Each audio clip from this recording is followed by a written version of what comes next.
My score cookies. Sweet. Ah, fortune cookies. Let's say. Condemned. End. That's kind of weird. Mine says spoilers. What's the last one say?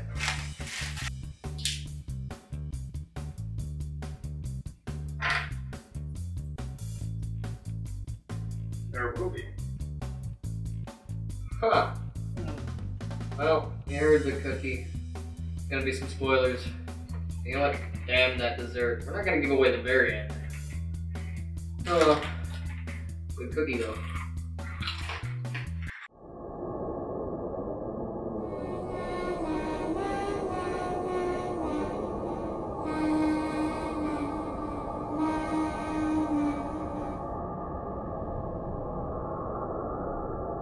Hi, I'm Daddy Knightmare.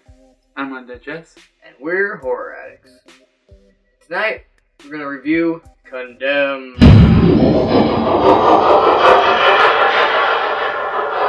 Directed by Eli Morgan Gessner. This place takes in New York and this condemned building. Looks like shit. Smells like shit. Is shit. Got a lot of shitty squatters living in there illegally. But it's free. So, Sean Penn's daughter, Dylan Penn, plays Maya, wants to leave her nice, beautiful beach home where her parents apparently argue like non-stop. So she goes to live with her boyfriend in this condemned building. His name is Dante. He seems like a rock star. His roommate's Loki, who's also a rock star and has some Gene Simmons bass. This, my fair lady, is a 1979 bass guitar axe model, Gene Simmons. Only one of 175 made. Nice. Yeah, pretty cool. Apparently won it in a poker game. Oh, and his girlfriend Alexa. They're all squatting in their own little building there. No rent, running water, toilets that kind of work, electricity. So how did he live there for free? Well, the super, who was the original super before he got condemned, all he asks is for favors. Yeah, run to the store, get him some duct tape or band-aids. The guy's really off his rocker though, and he's building some weird stuff in his apartment. God, is it weird.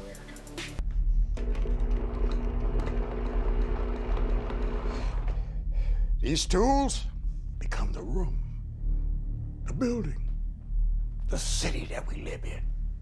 But as you take a travel down the storm drains and through this building, it shows you who else is living in this apartment. And it's full of weird characters. Weird. My favorite character out of all of them is Cookie. Oh yeah, Cookie. He is like the coolest character. Too bad he's a meth dealer. Yeah, it's not the coolest thing to be doing, but hey, if you're gonna deal meth, at least you're doing it in fortune cookies.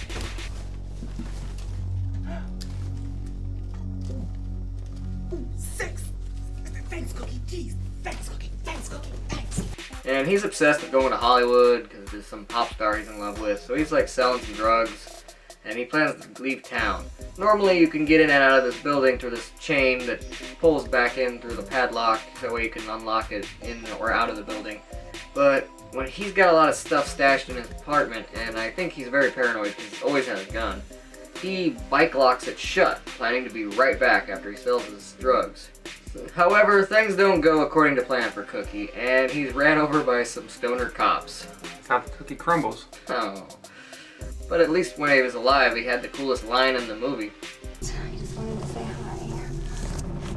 You sucker no more. You make a pee-pee on fire. So there's another character in this called Bigfoot. A fat Jewish meth head with a tranny girlfriend. He's a very interesting character. I don't think he's practicing his Jewish faith very well. And above the floor for him, two gay Nazis who look like pro wrestler villains and do nothing but apparently lift weights and practice BDSM. Dominatrix Nazis. Weird.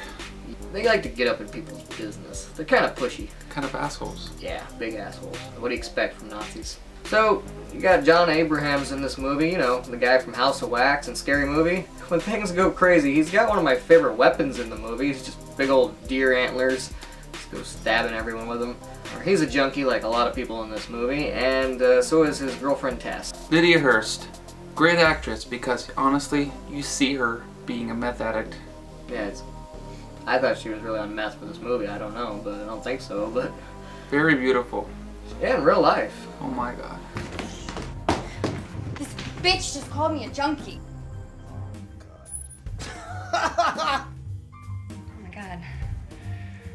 fucking junkie. Oh yeah, there's also Michael Gill in this movie, you know, the guy from House of Cards. He doesn't come out until the very end. He stays in his apartment and always peeks through the little mail slot. And people like Cookie flip him off as they walk by.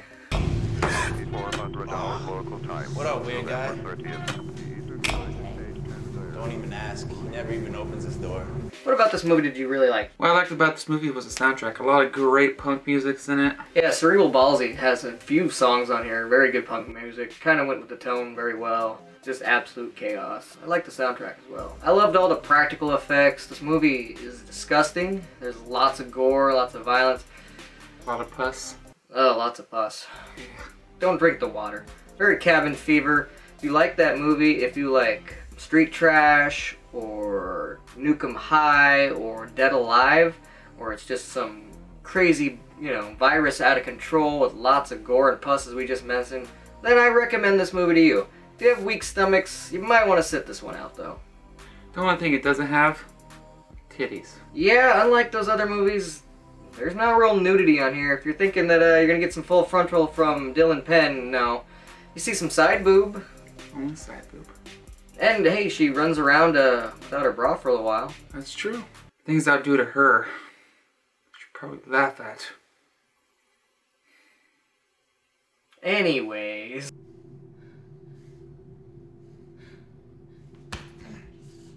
But this movie is not modest with the blood, as we said. And I love all that. One of the few things about the movie I didn't care for is every once in a while there's like CGI blood and I don't know, it doesn't mesh as well with all the practical effects. But that's just a small, tiny complaint. Not a big deal. One thing I didn't like about this movie, bad editing. This scene shows Cookie, you know, he's got this big barrel full of meth crap. Leftover meth, you know, all the shit that you don't want in there. And he goes over to pour it down the bathtub. You see him have these big gloves on his arms. Which he should. Which he should, that's true. You don't want that get that crap on you. But next you go, he's dumping in the bathtub. The gloves are gone, you see? We're getting a little nitpicky with some little continuity errors like that, I know. Overall, I love the movie. Yeah, I really enjoyed it. Though, this is for gore hounds. If you're not into like splatter movies, sit this one out, because you probably won't like it. It is indie, somewhat low budget, but they did a great job, especially with the practical effects. We'll tell you that the ending did kind of leave up with possible sequel. There's a stinger at the end of the credits. I found it to be funny and full of action. It was great. Malik Salem, you were the best boy. Yes, you were. Out of many best boys. The movie had lots of best boys. You're the best of the boys. Cut!